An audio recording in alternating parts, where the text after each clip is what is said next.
Not liking these odds. Not liking these odds one bit.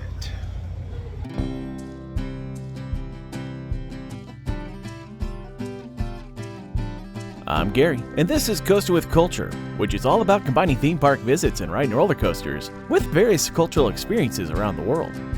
It's been a few months since the last time I officially went stumbling with the Buzz Bars, but that all changes with the next event that was held in Missouri and Iowa. But before getting into that event and the side trip for some coasters that preceded it, there was a pretty big change which could have a larger effect on the future adventures shared on this channel. Then we'll take a look at the chaotic journey that happened when trying to make our way there. When Straight Outta Stumbles ended, this began a period of time from mid-February through mid-June. That was a bit of a longer trip hiatus, the exception being my return to North Carolina in May for the J.H. Rose Class of 2003 20-year reunion, a trip that was a bit more on the quiet side, as I spent most of it enjoying the company of my parents, riding on the waters of the Pamlico River and trying an actual round of golf. It wasn't a total break from travel though, as I did have a few short trips, for the likes of joining Steven in San Francisco for All Elite Wrestling's pay-per-view Revolution, or taking part in Mark's surprise 30th birthday party over in Detroit. There were some coaster experiences in there as well, such as when fellow Washington Buzz Bars member Nate and I welcomed Nate from Philadelphia to the spring fair at the Washington State Fairgrounds so that he could experience the classic coaster in Wildcat. There was also a day where I met up with Joey down in Oregon for a visit to Enchanted Forest and a couple bar and restaurant stops back up in Portland. And also when I was in North Carolina, where I split a day between Kings Dominion and Busch Gardens, getting to try out Tumbili and Dark Coaster for the first time. The common thread for all these experiences, though, was that my video footage and photos from this time were a bit limited, as I spent many of these experiences just enjoying the moment and time spent with family and friends. But in this period between Buzz Bar events, there would also be a pretty big change, which potentially could have a pretty big effect on this channel in the future. I know I've mentioned it before, but for all intents and purposes, Phillip is the first sponsor of the channel by including me on his flight benefits, which has made several adventures shared here possible. Getting to fly standby with Southwest came in real handy for some of those quick visits that happened between these events. And while most of Southwest's routes out of Seattle were limited to the western part of the United States, it made it much easier for me to justify some of these quick visits, although one of these short excursions was a bit tricky. Getting to Detroit for Mark's birthday involved a bit of creativity by creating a three-leg journey from Seattle to Denver, Denver to Chicago, and Chicago to Detroit. And on the way back, had it not been for availability of using points on Alaska Airlines on a direct flight back from Detroit, I would have been looking at a four-leg journey to go home, going from Detroit to Nashville, Nashville to Houston, Houston to Oakland, and Oakland to Seattle. Not exactly the ideal situation, but as I sat on a flight from Sacramento back home to Seattle in late March, this would be the last time I'd have to contend with Southwest's limitations out of the Pacific Northwest. One of Phillip's biggest dreams for his flight attendant career was that he wanted to work on larger international routes. For those familiar with the operation of Southwest Airlines, know that they really only serve the likes of the Caribbean and Central America. So to fulfill his dream, he'd need to make a move to one of the larger legacy airlines, such as United, American, or Delta. So when the Atlanta-based carrier began a new window of hiring, he gave it another shot, and this time, he was selected to join. I was really happy for him as he'd finally get to experience the kind of flying he'd been wanting to do since he first got into the industry. Although I have to admit, I was also really happy that it was Delta he was hired by over American and United, because of where the respective airlines fly to out of Seattle. United only serves their hubs in Chicago, Denver, Houston, Los Angeles, Newark, San Francisco, and Washington, D.C., while American heads to Charlotte, Chicago, Dallas, Los Angeles, Miami, Philadelphia, and Phoenix.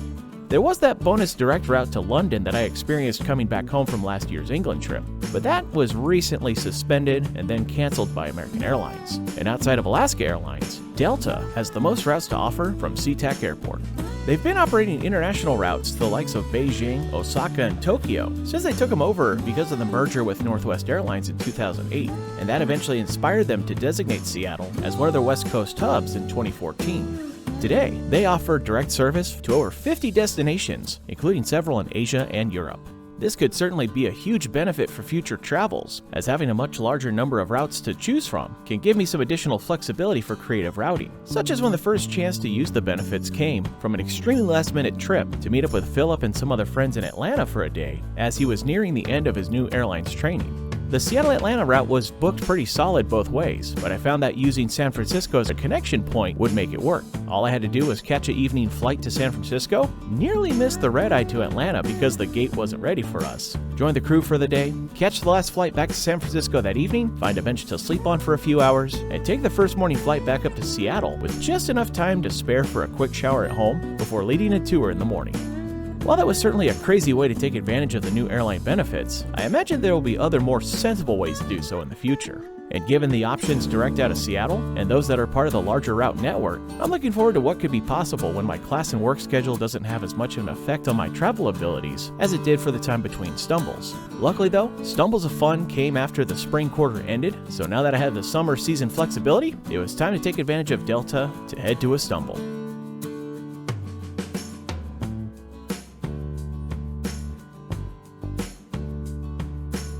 The plan was to catch the last flight of the night to Minneapolis from Seattle, then the first flight the following morning to Kansas City.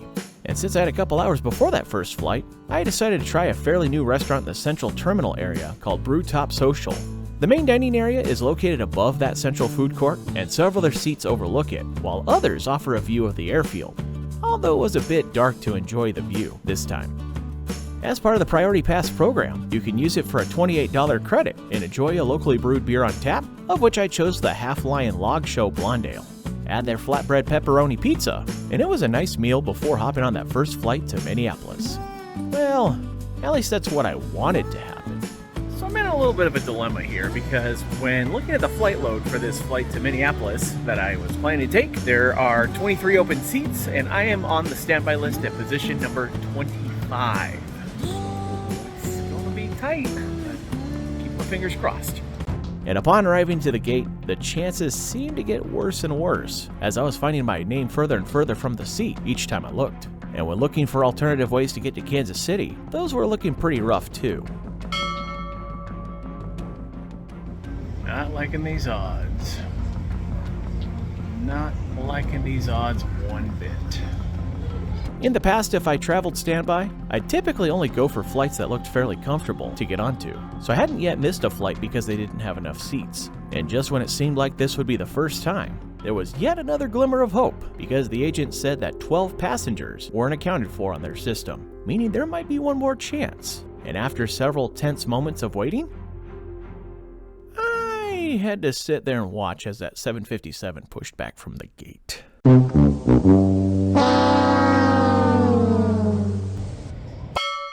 So now what's happened is that I've got relisted on a flight to go to Salt Lake City and then from Salt Lake City over to Kansas City. Hopefully this time's going to work better. Right now it's showing that I'm in the 22nd spot with about 32 open seats. So I'm not going to hold my breath, but I'm going to be hopeful.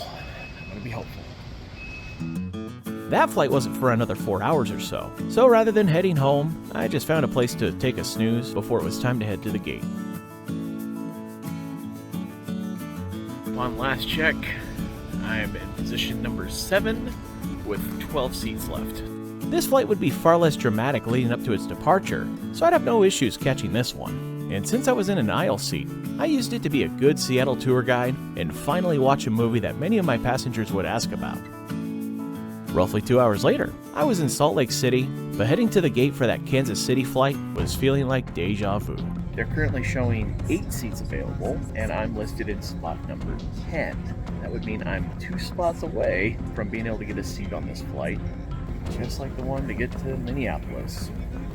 Watching the standby list for this flight wasn't quite as bad as that missed Minneapolis flight, but as the rain fell outside and the available seats dwindled down, I was quite nervous about this seemingly 50-50 proposition. But unlike that Minneapolis flight, I heard something a bit different at the last moment. Gary Taylor? That's right, I had a spot on the plane to Kansas City. It might have been a middle seat, but I didn't care. It meant I was going to make it without further delay. That was definitely a little close for comfort a couple of times there, but we made it to Kansas City. While flying standby can be stressful and have a lot of uncertainty around it, I'm still grateful to have this option, and grateful to Phillip for continuing to invite me to use them with his changing employer. While there's a world of possibilities for future journeys, next time we'll be focused on a side trip for some smaller coaster stops before the next Buzz Bar event.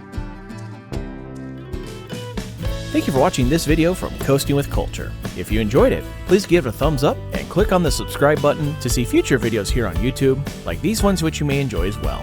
Additional content can be found at coastingwithculture.com, and you can also follow Coasting with Culture on various social media channels at CoastWCulture for announcements, previews, and updates.